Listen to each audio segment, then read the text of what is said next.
혹시 새벽마다 화장실 때문에 잠에서 깨서 고생하고 계신가요? 더 이상 참기 힘드시죠?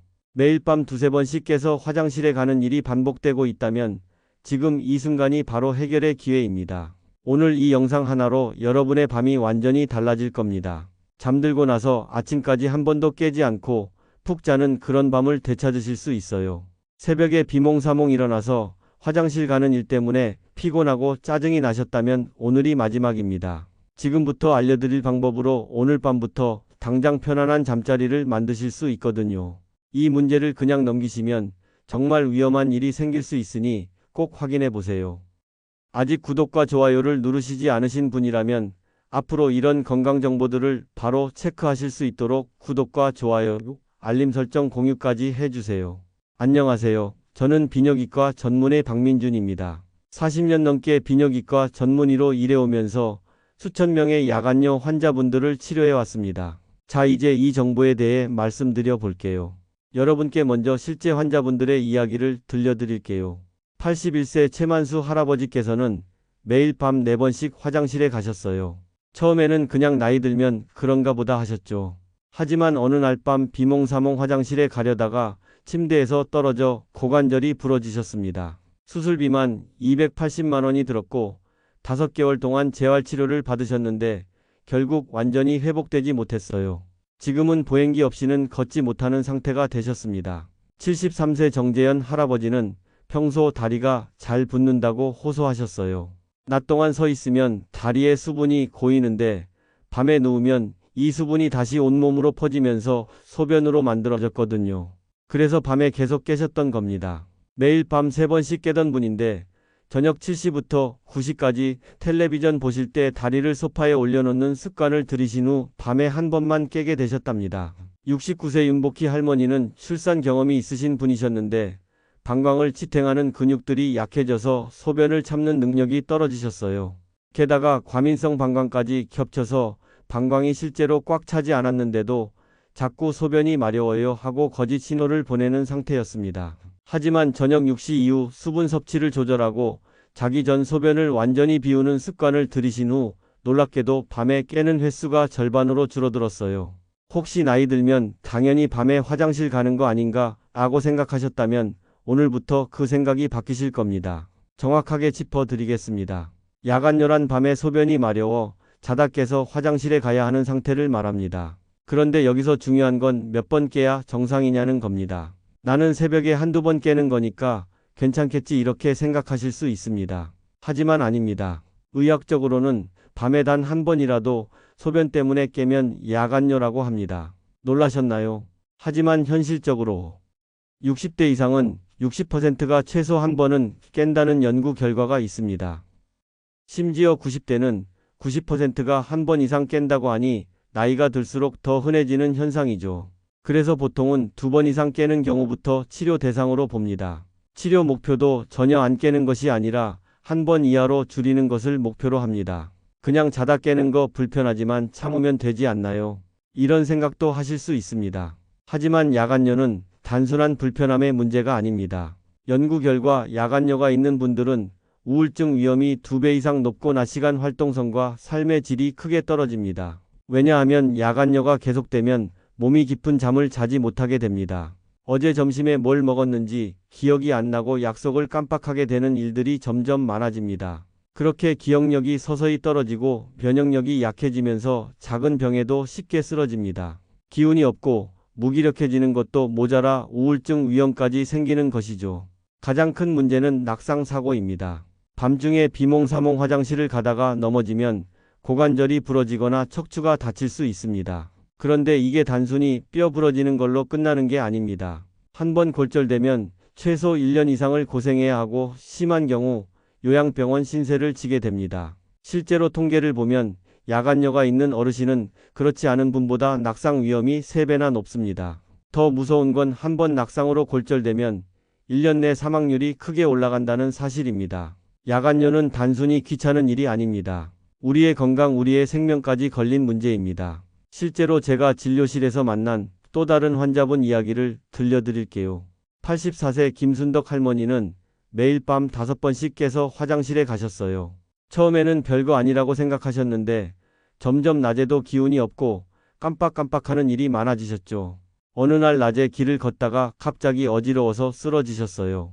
병원에서 검사해 보니 만성적인 수면 부족으로 인한 기립성 저혈압이었습니다. 밤에 제대로 못 자니까 몸의 균형이 깨진 거죠. 그리고 66세 안철호 할아버지는 야간요 때문에 부부 관계까지 악화되셨어요. 밤에 자꾸 깨서 화장실 가느라 옆에서 주무시는 할머니까지 계속 깨우게 되시더라고요.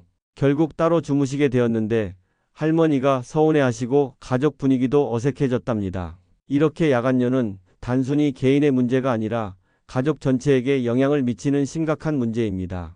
더 놀라운 건 야간요가 있는 분들은 치매 위험도 높아진다는 연구 결과가 있다는 겁니다. 깊은 잠을 못 자면 뇌에서 노폐물을 제대로 청소하지 못해서 치매를 유발하는 물질들이 쌓이거든요. 그래서 야간요를 그냥 나이 탓으로 넘기시면 절대 안 됩니다. 그렇다면 왜 이런 일이 생기는 걸까요? 왜 나이가 들수록 점점 더 소변 때문에 깨게 되는 걸까요? 이제 우리 몸 안에서 실제로 어떤 일이 일어나는지 아주 쉽게 풀어드리겠습니다. 이걸 알게 되시면 왜 야간요를 오늘부터라도 반드시 고쳐야 하는지 뼈속 깊이 느끼게 되실 겁니다. 그냥 방광이 약해진 걸까요? 아니면 물을 많이 마셔서일까요? 아닙니다. 진짜 이유는 따로 있습니다. 가장 큰 이유는 바로 우리 몸의 밤낮 리듬이 깨지기 때문입니다. 젊을 때는 몸이 알아서 밤이 되면 소변 만드는 것을 줄여줬어요. 마치 수도꼭지를 잠그는 것처럼 말이죠. 그래서 낮에 물을 많이 마셔도 밤에는 화장실에 안 가고 푹 잘 수 있었던 거예요. 하지만 나이가 들면 이런 몸의 자동 조절 기능이 점점 약해집니다. 결국 밤에 잠겨 있어야 할 수도꼭지가 꽉 안 잠겨지면서 소변이 계속 만들어지게 되는 거죠. 밤에 잠든 사이에도 계속 만들어져서 당신을 억지로 깨우는 겁니다. 이게 첫 번째 원인입니다. 두 번째 원인은 방광의 탄력과 저장 능력이 줄어드는 겁니다. 젊었을 때 방광은 마치 큰 풍선처럼 충분히 늘어나고 소변을 많이 담을 수 있었습니다. 그런데 나이가 들면서 이 풍선이 점점 작아지고 딱딱해집니다. 결국 조금만 소변이 차도 벌써 화장실에 가고 싶은 신호가 오는 거죠. 남성분들은 60대 이후 절반 이상이 전립선이 커지기 시작합니다. 전립선이 부어오르면 소변 나가는 길이 좁아져서 소변이 잘 안 나가게 돼요. 그러면 방광에 항상 소변이 조금씩 남아있는 상태가 되죠. 그러니 밤에 조금만 소변이 더 생겨도 벌써 방광이 꽉 찼다고 신호를 보내는 겁니다. 여성분들은 또 다른 어려움이 있어요. 특히 아이를 낳으신 분들은 나이가 들면서 방광 주변 근육들이 약해집니다. 그러면 방광이 제자리에서 약간 처져서 소변을 참는 힘이 떨어져요. 게다가 많은 여성분들이 방광이 예민해지는 증상을 겪으십니다. 실제로는 소변이 별로 차지 않았는데도 자꾸 화장실에 가고 싶다는 신호가 오는 거예요. 그리고 마지막으로 생활 습관도 큰 영향을 미칩니다. 저녁에 물을 많이 마신다든지 뜨끈한 국물 음식이나 수분 많은 과일 혹은 맥주 한 잔 같은 것들이 습관처럼 이어지면 밤에 소변량이 많아져서 어쩔 수 없이 깨는 상황이 만들어집니다. 특히 나이가 들수록 우리 콩팥이 약해집니다. 콩팥은 우리 몸의 수분 균형을 맞춰주는 중요한 일을 하는데 이 기능이 약해지면 몸속 수분 조절이 예전처럼 잘 안 됩니다. 한마디로 정리하면 이렇습니다. 젊을 때는 몸이 알아서 밤에 소변을 줄여줬지만 이제는 몸이 그걸 제대로 못해주고 있어요. 방광은 더 예민해지고 밤낮 리듬은 깨지고 몸속 수분은 밤에도 계속 소변으로 변하고 있습니다. 그리고 이 작은 변화들이 쌓여 결국 당신의 밤을 깨우고 삶의 질을 떨어뜨리는 겁니다. 하지만 걱정 마세요. 이제부터 어떻게 하면 이겨낼 수 있는지, 어떻게 하면 밤새 꿀잠을 잘 수 있는지 구체적인 방법을 하나하나 알려드리겠습니다. 오늘 밤부터라도 바로 실천할 수 있습니다. 그런데 여기서 한 가지 더 알아두셔야 할 중요한 사실이 있어요. 바로 마음의 상태와 야간요의 관계입니다. 걱정이 많거나 스트레스를 받으면 밤에 잠도 설치고 소변도 더 자주 마려워집니다. 그래서 잠자리에 들기 전에는 복잡한 생각은 내려놓으시고 마음을 편안하게 하시는 게 중요해요. 또 하나 중요한 건 드시는 약의 영양입니다. 많은 어르신들이 드시는 혈압약이나 당뇨약 중에는 소변이 많이 나오게 하는 것들이 있어요. 이런 약들은 낮에 드시면 문제없지만 저녁에 드시면 밤에 화장실을 자주 가게 됩니다. 그래서 약 먹는 시간을 아침으로 바꾸는 것만으로도 야간요가 많이 좋아지는 경우가 있어요. 물론 약 시간을 바꾸실 때는 꼭 의사 선생님과 상의하셔야 합니다. 계절에 따라서도 차이가 있어요. 겨울에는 땀을 덜 흘리니까 수분이 소변으로 더 많이 나오게 됩니다. 여름에는 에어컨 바람에 몸이 차가워지면 소변이 많이 만들어지기도 해요. 이런 계절별 변화를 미리 알고 대비하시는 것도 도움이 됩니다. 지금부터 말씀드리는 이 방법들은 제가 직접 경험한 것을 환자들에게 알려주고 수천 명이 실제로 효과를 본 검증된 방법입니다. 건강 상태에 따라 세 그룹으로 나누어 말씀드릴게요. 첫 번째 그룹은 비교적 건강하신 분들입니다. 특별한 질병은 없지만 밤에 한두 번 깨시는 분들이죠. 이분들은 생활 습관만 바꿔도 놀라운 효과를 보실 수 있습니다. 먼저 낮에는 물을 충분히 드시고 저녁부터는 철저히 수분을 줄이셔야 합니다. 물을 줄이라뇨? 물 많이 마셔야 건강이 좋은 거 아닌가요? 이렇게 생각하실 수 있습니다. 맞습니다. 낮에는 물을 잘 드셔야 합니다. 하지만 저녁 6시 이후부터는 이야기가 완전히 달라집니다. 저녁 식사를 마치고 나서는 약을 드시기 위한 최소한의 물 외에는 절대 추가로 물, 국물, 과일, 맥주를 드시면 안 됩니다. 특히 국물 음식은 문제입니다. 국밥, 찌개탕 이런 거 드시면서 나도 모르게 수분을 엄청 섭취하게 됩니다. 한 숟갈, 두 숟갈 떠 먹다 보면 밥 한 공기보다 국물을 더 많이 드시는 경우가 대부분입니다. 나는 국물 별로 안 먹는데라고 생각하셔도 그 한두 숟갈이 밤에 큰 차이를 만듭니다. 저녁엔 국물 없이 건더기만 골라 드세요. 그리고 식사 후에 과일로 마무리하는 습관을 버리세요. 과일은 낮에만 드시는 게 좋습니다. 잠들기 3시간 전부터는 다리 부기 관리를 해 주셔야 합니다. 낮 동안 다리에 고였던 수분이 밤에 몰려와 소변으로 바뀌는 걸 막기 위해 저녁 식사 후부터는 다리를 심장보다 높게 올리고 계시는 게 좋습니다. 우리 몸은 하루 종일 서 있거나 앉아 있으면 다리로 수분이 내려가 쌓이게 됩니다. 특히 심장이나 콩팥 기능이 약해진 어르신들은 이 현상이 더 심하죠. 이렇게 다리에 고인 수분이 밤에 누우면 몸 전체로 퍼지면서 소변으로 바뀌는 겁니다. 방법은 아주 간단합니다. 소파에 앉아 다리를 올리거나 침대에 누워 쿠션을 다리 밑에 깔아두는 것도 좋습니다. 매일 저녁 식사 후 20-30분만 이렇게 하셔도 효과가 있습니다. 두 번째 그룹은 만성질환을 앓고 계신 분들입니다. 당뇨병, 고혈압, 심장병, 콩팥병이 있으신 분들이죠. 이분들은 기본 생활 습관과 함께 질병 관리를 병행하셔야 합니다. 당뇨병이 있으신 분들은 혈당 조절이 가장 중요합니다. 혈당이 높으면 우리 몸이 당분을 빼내려고 소변을 더 많이 만들어내거든요. 특히 저녁 식사 후 혈당이 치솟지 않도록 탄수화물 섭취를 조절하시고 식후 가벼운 산책을 하시는 게 좋습니다. 그리고 당뇨약 중에 이뇨제 성분이 들어간 것들이 있어요.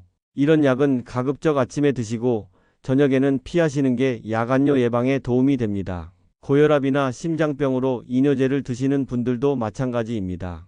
약 복용 시간을 의사와 상의해서 조절해 보세요. 대부분 아침에 드시면 낮에 소변이 많이 나오고 밤에는 상대적으로 줄어듭니다. 콩팥 기능이 약하신 분들은 더욱 세심한 관리가 필요합니다. 염분 섭취를 줄이시고 단백질 섭취도 적절히 조절하셔야 해요. 특히 이런 분들은 다리 부기가 심한 경우가 많으니 다리 올리기를 더 적극적으로 하시기 바랍니다. 세 번째 그룹은 전립선 비대증이나 과민성 방광 같은 비뇨기 질환이 있으신 분들입니다. 이분들은 약물 치료와 생활 습관 개선을 함께 하셔야 효과를 볼 수 있습니다. 전립선 비대증이 있으신 분들은 소변을 볼 때 충분히 시간을 들이시는 게 중요합니다. 서둘러서 보시면 방광에 소변이 남게 되고 이게 야간뇨를 악화시킵니다. 화장실에서 천천히 끝까지 보시고 한 번 더 힘을 줘서 완전히 비우시는 습관을 들이세요. 과민성 방광이 있으신 분들은 방광 훈련이 필요합니다. 소변이 마려워도 조금 참는 연습을 하시는 거예요. 처음에는 5분, 다음에는 10분 이렇게 점차 늘려가시면 방광이 적응해서 자극에 덜 예민해집니다. 이제 하루 시간대별로 어떻게 실천하시면 되는지 구체적으로 알려드릴게요. 이대로만 따라하시면 오늘 밤부터 효과를 보실 수 있습니다. 아침 6시부터 정오까지는 수분 충전 시간입니다. 이 시간에는 물을 충분히 드셔야 해요. 하루 필요한 수분의 60% 정도를 이 시간에 드시는 게 좋습니다. 물 6잔에서 8잔 정도 되겠네요. 아침에 일어나자마자 물 1컵, 아침 식사와 함께 물 1컵, 오전 간식 시간에 물 1컵 이런 식으로 나누어 드시면 됩니다. 정오부터 오후 6시까지는 적당한 수분 섭취 시간입니다. 점심 식사와 함께 물 1컵, 오후 간식 시간에 차 1잔 정도면 충분합니다. 이 시간에도 물을 아예 안 드시면 안 되고 적당히 드시는 게 중요해요. 그래야 밤에 갑자기 목이 말라서 물을 벌컥벌컥 마시는 일이 없어집니다. 오후 6시부터는 금수 시간입니다. 이때부터는 약 드실 때 필요한 최소한의 물 외에는 일체 수분을 드시지 마세요. 저녁 식사할 때도 국물은 피하시고 건더기만 드시는 게 좋습니다. 목이 마르시더라도 참으셔야 해요. 처음에는 힘들 수 있지만 3일 정도만 참으시면 몸이 적응합니다. 저녁 7시부터 9시까지는 다리 관리 시간입니다. 텔레비전 보시거나 쉬실 때 다리를 소파나 의자에 올려놓으세요. 발목을 심장보다 높게 올리시는 게 포인트입니다. 이렇게 하시면 다리의 고인 수분이 다시 순환되면서 밤에 소변으로 변하는 양이 줄어듭니다. 가끔 발목을 돌려주시거나 종아리를 가볍게 마사지해 주시는 것도 좋습니다. 밤 9시부터는 수면 준비 시간입니다. 자기 전에는 꼭 한 번 더 소변을 보고 주무셔야 합니다. 소변이 마렵지 않더라도 꼭 가셔야 해요.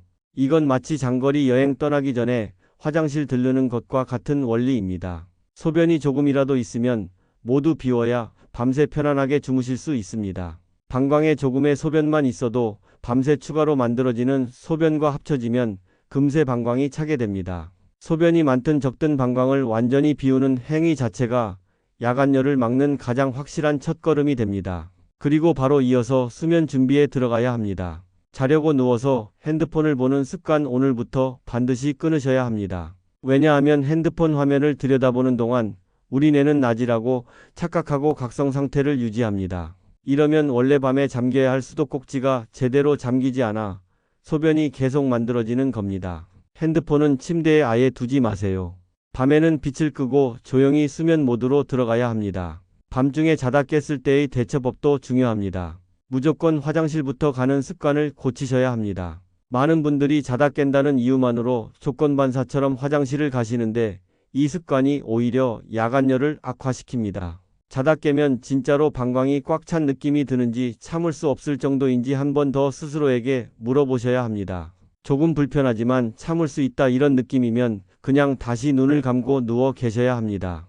왜냐하면 대부분의 경우 자다 깬 것은 수면 유지 장애 때문이지 소변이 꽉 차서 깬 것이 아니기 때문입니다. 대부분은 오늘 알려드린 방법만 지켜도 눈에 띄게 좋아집니다. 하지만 드물게 생활 습관만으로 해결되지 않는 경우도 있습니다. 만약 이런 특별한 신호가 나타난다면 그때는 꼭 병원을 찾아야 합니다. 절대 혼자 고민하지 마세요. 첫 번째 소변 때문에 밤에 2번 이상 깨는 날이 일주일에 4일 이상 계속된다면 무조건 병원에 가셔야 합니다. 한두 번은 컨디션 따라 그럴 수 있습니다. 하지만 일주일 대부분 밤마다 2번 이상 깬다면 몸 안에 생활 습관으로는 해결할 수 없는 심각한 문제가 생겼을 가능성이 매우 높습니다. 두 번째 낮에도 소변 문제가 생긴다면 망설이지 말고 병원에 가셔야 합니다. 낮에 소변이 자주 마렵다든지 참기 힘든 요의가 온다든지 소변을 봐도 시원하지 않다든지 갑자기 요실금이 시작됐다면 이건 단순한 야간요가 아닙니다. 방광, 전립선, 신장, 심장 문제까지 몸 안 어딘가에서 분명히 신호를 보내고 있는 겁니다. 세 번째, 야간에 몸이 붓기 시작했다면 절대 늦추지 마십시오. 특히 종아리, 발목, 얼굴이 붓는다, 자고 일어났더니 손등이 퉁퉁 부었다 이런 증상이 함께 온다면 신장 기능 악화 같은 심각한 질환의 전조일 수 있습니다. 그런데 많은 분들이 나이 들면 원래 잘 붓는 거지, 나이 들면 원래 자주 깨지 이렇게 스스로 위로하면서 시간을 끌다가 나중에 병을 키워버리는 경우가 정말 많습니다. 진료를 받아야 할 신호를 절대 무시하지 마세요. 네 번째, 갑자기 소변 색깔이 변했거나 거품이 많이 난다면 즉시 병원에 가야 합니다. 소변이 붉은색이나 갈색으로 변했다면 방광이나 신장에 염증이나 다른 문제가 생겼을 수 있어요. 소변에 거품이 계속 많이 난다면 신장에서 단백질이 새어나오고 있을 가능성이 있습니다. 이런 증상들은 절대 나이 탓으로 돌리면 안 되는 위험 신호들입니다. 다섯 번째, 소변을 볼 때 아프거나 열이 난다면 요로 감염이나 다른 감염이 의심됩니다. 특히 어르신들은 면역력이 약해서 요로 감염이 빠르게 신장까지 번질 수 있어요. 열이 나고 오한이 들고 허리가 아프다면 응급실에 가셔야 할 정도로 심각한 상황일 수 있습니다. 병원에 가면 뭘 할까요? 우선 아주 간단한 검사로 배뇨 일지를 작성하거나 초음파 검사로 방광과 전립선을 체크합니다. 필요하다면 소변 검사, 혈액 검사로 신장 기능, 심장 기능도 함께 살펴봅니다. 검사 자체는 부담스럽지 않습니다. 하지만 이걸 미루면 돌이킬 수 없는 손상을 입을 수도 있습니다. 특히 전립선 비대증이나 방광 기능 이상은 초기라면 약물 치료로 충분히 좋아질 수 있지만 늦으면 수술까지 가야 합니다. 그리고 신장 기능이 손상되면 한번 망가진 콩팥은 다시 돌아오지 않습니다. 병을 일찍 발견했을 때와 늦게 발견했을 때 결과는 하늘과 땅 차이입니다. 조금 불편한데 참자 조금만 더 지켜보자 이런 생각은 정말 위험합니다. 내 몸의 이상 신호를 가장 먼저 알아차릴 수 있는 사람은 나 자신뿐입니다. 저도 직접 진찰하기 전에는 정확히 알 수 없습니다. 전문가의 도움이 필요한 상황인지 헷갈리신다면 차라리 한 번 더 병원에 가보세요. 건강검진처럼 미리미리 체크하는 습관이 오히려 큰 병을 막는 지름길입니다. 현재는 약안요 치료 방법이 정말 많이 발달했습니다. 약물 치료부터 시작해서 생활 습관 개선 운동 요법까지 다양한 방법이 있어요. 중요한 건 각자에게 맞는 방법을 찾는 것입니다. 혼자 끙끙 앓지 마시고 전문가와 상의해서 가장 적합한 방법을 찾으시기 바랍니다. 요즘 나오는 약들은 예전보다 훨씬 안전하고 효과도 좋아졌어요. 밤에만 복용해서 야간의 소변량을 줄여주는 약도 있고 전립선을 편안하게 해주는 약도 있습니다. 부작용도 적고 먹기도 간편해서 많은 분들이 도움을 받고 계세요. 다만 모든 약은 의사 선생님과 상의해서 드셔야 한다는 점 꼭 기억하세요. 약물 치료 외에도 할 수 있는 일들이 많아요. 방광을 단련하는 운동이 있는데 이건 집에서도 쉽게 할 수 있습니다. 소변이 마려워도 조금씩 참는 연습을 하면 방광이 점점 강해져요. 아랫배에 힘을 주었다 빼었다 하는 운동도 방광 주변 근육을 튼튼하게 만들어줍니다. 많은 환자분들이 생활 습관만 바꿔도 놀라운 개선을 경험하고 계세요. 83세 장순옥 할머니는 저녁 6시 이후 물 끊기와 다리 올리기만 3주 동안 하셨는데 밤에 깨는 횟수가 4번에서 1번으로 줄어들었어요.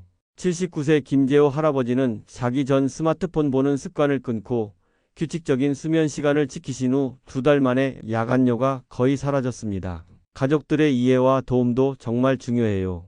밤에 화장실 가는 길에 넘어지지 않도록 야간 조명을 설치해 주시거나 침실에서 화장실까지 가는 길에 장애물을 치워주시는 것만으로도 큰 도움이 됩니다. 가족이 함께 관심을 가져주고 응원해주면 치료 효과도 훨씬 좋아져요. 무엇보다 포기하지 마시는 게 중요합니다. 나이 들면 어쩔 수 없는 일이라고 체념하지 마세요. 지금이라도 시작하면 분명히 좋아질 수 있어요. 작은 변화부터 시작해서 꾸준히 실천하시면 반드시 밤새 편안하게 주무시는 날이 올 겁니다. 오늘 여러분은 중요한 선택 앞에 서 계십니다. 계속 깊은 잠 없이 밤을 지새울 것인지 아니면 오늘부터 편안한 숙면을 되찾을 것인지 말이죠. 지금까지 말씀드린 방법들은 어려운 것이 하나도 없습니다. 저녁 식사 후 물 안 마시기, 다리 올려두기, 자기 전 화장실 다녀오기. 이 작은 실천 하나가 여러분의 밤과 건강을, 가족과의 시간을 완전히 바꿀 수 있습니다. 지금까지 내용이 도움이 되셨다면 구독과 좋아요 부탁드려요. 앞으로도 놓치기 쉬운 건강정보, 꼭 필요한 생활정보들 정확하게 알려드리는데 큰 도움이 됩니다. 주변 어르신들께도 이 영상을 꼭 공유해주세요. 놓치면 정말 아쉬운 정보니까요. 오늘도 건강하고 따뜻한 하루 보내세요. 감사합니다.